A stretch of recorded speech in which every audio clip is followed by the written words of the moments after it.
Title of the text. Scheme মানে হচ্ছে বাংলায় বলে দ্রুত পঠন, মানে তুমি একটা তাড়াতাড়ি করে একটা টপিক পড়ো এবং সেটা থেকে তুমি একটা নতুন কিছু টাইটেল দাও সেই টপিকটা, মানে পড়ে সেই বিষয়টাকে নিয়ে একটা টাইটেল ক্রিয়েট করো, শিরোনাম ক্রিয়েট করো। তাহলে আমাকে টেক্সট যেটা প্রোভাইড করতে হবে সেটা শিরোনাম ছাড়াই প্রোভাইড করতে হবে। ধরো কোনো একটা গল্পের ভিতর থেকে একটা অংশ দিতে পারি তাদেরকে, ওরা ওই পোর্শনটা পড়ে ওদের মাথায় যে টাইটেলটা মনে হবে সেই টাইটেলটা ওরা দেবে, আর তার সঙ্গে আমি একটা কোশ্চেনিয়ারও থাকবে। শুধু ভোকাবুলারি আর কম্প্রিহেনশনের ক্ষেত্রে কোনো কোশ্চেনিয়ার থাকবে না, বাদ বাকি সবকটার ক্ষেত্রেই আলাদা করে কিন্তু আমাদের কোশ্চেনিয়ার একটা করতে হবে। আচ্ছা, এখানে তো গেল কন্টেন্ট, আলাদা করে বলছি না, ভূমিকা গেল, অবজেক্টিভস গেল, টপিক ডিসকাশনেও কি লিখেছে, স্কিমিং কি, স্কিমিং এর স্টেপস গুলো কি, টাইটেল কি, তার উদ্দেশ্য কি, দ্রুত পঠনের লক্ষ্য, গুরুত্ব, এগুলো সব বইতে পেয়ে যাবে, সব বইতে পাবে। তারপরে হচ্ছে শিরোনাম, যেহেতু টাইটেলের বিষয়টাও আছে, শিরোনাম কাকে বলে বা টাইটেল কাকে বলে, শিরোনাম দেওয়ার কি উদ্দেশ্য, শিরোনাম দানের লক্ষ্য, এগুলো সব ডিটেইলসে, শিরোনামের গুরুত্ব, ইম্পর্টেন্স অফ টাইটেল, এগুলো সব গেল তোমার টপিক ডিসকাশন। নেক্সট আসছে হচ্ছে টুলস এন্ড টেকনিকস এর সেম, এখানেও থাকবে অবজারভেশন, কোশ্চেনিয়ার এন্ড ইভালুয়েশন। তারপরে হচ্ছে স্যাম্পল, ও এখানে স্যাম্পল দিয়েছে, এটা পুরো খাতাই একটা টেক্সট দিয়েছে, সেখানে নাম দিয়েছে class, school, roll number, section, আর হেডিং থাকবে skim through the text and give suitable title to the text. যদি বাংলায় লেখো বাংলাতেও লিখতে পারো যে এই বিষয়, এই অংশটি পড়ো এবং একটা শিরোনাম দাও, বা এরকম একটা ইনস্ট্রাকশন কিন্তু দিতে হবে উপরে, নাহলে ওরা বুঝবে না। আর নিচে একটা লেখা থাকবে জায়গা, ও এখানে দেয়নি শিরোনাম, যেখানে ও শিরোনামটা দেবে। তাহলে আমাকে একটা ছোট্ট আমি টেক্সট দিচ্ছি, তার নিচে লেখা থাকবে শিরোনাম, সেখানে ও শিরোনামটা লিখে দেবে। নেক্সট কি করেছে, স্যাম্পল অফ দা কোশ্চেনিয়ার, আগেরটা গেল হচ্ছে স্যাম্পল অফ দা টেক্সট, এটা হচ্ছে স্যাম্পল অফ দা কোশ্চেনিয়ার। এখানেও দেখো হ্যাঁ বা না করেছে, কিন্তু আমি বলবো যে সবসময় আরেকটা অপশন অবশ্যই দেবে।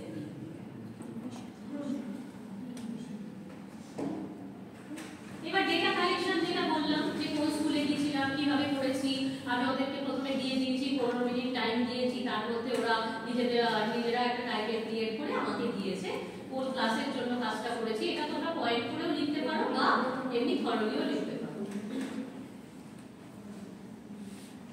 নেক্সট হচ্ছে ব্যাখ্যাকরণ, এখানে দেখো ব্যাখ্যাকরণেও কিভাবে লিখেছে, প্রত্যেকটা শিরোনাম আলাদা করে ব্যাখ্যা করেছে, এটা নিজের মতো করে তোমরা করবে, কেউ ডিটেইলসেও লিখতে পারো, এমনি ভাবে এইভাবে লিখেছে, কত সুন্দরভাবে লিখেছে, যে এই নাম করেছে কোন শ্রেণীর কে, ও লিখেছে এটা অদৃশ্য বিচারক, এবং ও এটা অ্যানালাইসিস করেছে যে কতটা ঠিক করলো কি ভুল করলো, তার একটা মতামত ও দিয়েছে, ভালো করেছে। এটা নাও দিতে পারতো, এমনি থরলিও লেখা যেত, বাট এটা ভালো, প্রত্যেকের আলাদা করে দিয়েছে একটা ছক করে। এবার দেখো প্রাপ্ত শিরোনামের ভিত্তিতে মূল্যায়নের তালিকায়, এবারও 5 মধ্যে ও নাম্বার দিয়েছিল প্রত্যেককে।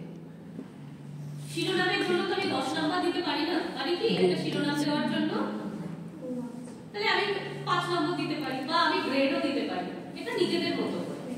তাহলে আমি কি করলাম, নমুনার সংখ্যা এখানে 1 2 3 4 করে করলো, ক্রমিক সংখ্যা, এখানে নমুনা সংখ্যাটা ক্রমিক সংখ্যা দেওয়া উচিত ছিল, এটা কিন্তু ভুল আছে। তাহলে মোট নাম্বার আমি কি দিয়েছি এখানে 5 এ কত পেয়েছে 10 জন, প্রত্যেকটা আলাদা করে দিয়েছে, তার বাদে ও একটা গ্রেডও দিয়েছে।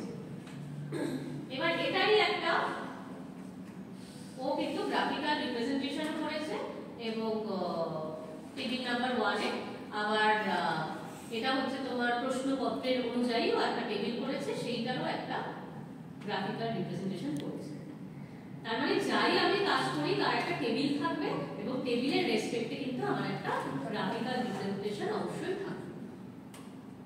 এবার ধরো তুমি 3টে গ্রাফ করতে চাও, তুমি ওটাকে আরো ডিটেইলসে করতে চাও, যে 50 এর মধ্যে কতজন পেয়েছে, 3 জন হয়তো 50% এর মধ্যে আছে, 80% এর মধ্যে হয়তো 2 জন আছে, আরো 30% এর মধ্যে হয়তো 3 জন আছে, সেটাকেও তুমি কিন্তু পাই চার্টে তুমি আরো ডিটেইলস করতে পারো। এটা নিজেদের মতো করে যতটা অ্যানালাইসিস করা যায় করবে।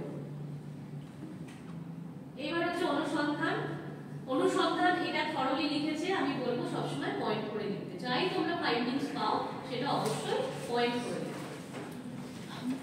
তারপর শিক্ষাগত এই এরকম ভাবে যেন পয়েন্ট করে থাকে অনুসন্ধানটা। তারপরে উপসংহার গেছে, সহায়ক গ্রন্থ, তারপরে অ্যাপেন্ডিক্স। অ্যাপেন্ডিক্সে দেখো এই যে টাইটেলের জায়গায় এরকম ভাবে টাইটেল দিয়েছে, আর এই যে পাশে কত পেয়েছে সেটা দিয়েছে।